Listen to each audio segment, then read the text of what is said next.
Migrant caravan won't stop if U.S. cuts off aid to Central America. With a caravan from Guatemala, Honduras and El Salvador making its way north through Mexico, President Donald Trump is in an agitated state.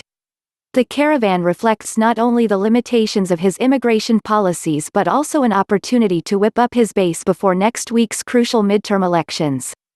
To that end, Trump announced the deployment of at least 5,200 active duty troops to the border, roughly one for each person in the caravan, and plans a speech on immigration Tuesday. He has also vented his anger toward the three countries by threatening to terminate the roughly $500 million in annual aid they receive from the United States. Without doubt, some things need to be done to discourage people from coming here, but cutting off aid to struggling Central American nations is not one of them. Let's run through a few reasons why. It would be fruitless.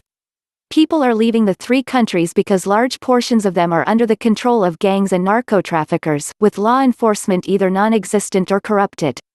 That grim reality encourages people to flee and gives government little leverage in stopping them. Opposing view, President Trump has vowed to put America first. It would look contradictory.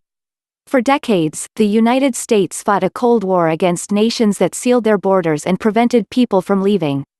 Forcing Central American countries to keep their own people trapped at home like prisoners would be the height of hypocrisy. It would punish America. Ending aid to Central American countries would drive them into the arms of China or other countries whose interests don't necessarily align with those of the United States. This would be an ominous development in a region so close to our own border. Contrary to popular sentiment, foreign aid is not given for reasons of altruism. It is given in an effort to obtain and retain allies. Rather than cutting off aid to impoverished and dysfunctional nations, the United States should look at other approaches to discourage caravans of desperate refugees. No. One would be enlisting Mexico to insist that Central Americans apply for U.S. asylum as soon as they arrive in Mexico, rather than when they arrive at the U.S. border. Those rejected would have less incentive to continue north and could be more easily deported by Mexican authorities. That, of course, would involve developing closer ties with Mexico, not demonizing it. And that wouldn't fire up the partisans on the campaign trail.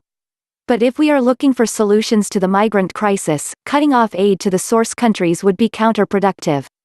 In fact, a case could be made for increasing assistance as a way to improve conditions in those nations so fewer people would want to leave. USA Today's editorial opinions are decided by its editorial board, separate from the news staff. Most editorials are coupled with an opposing view, a unique USA Today feature.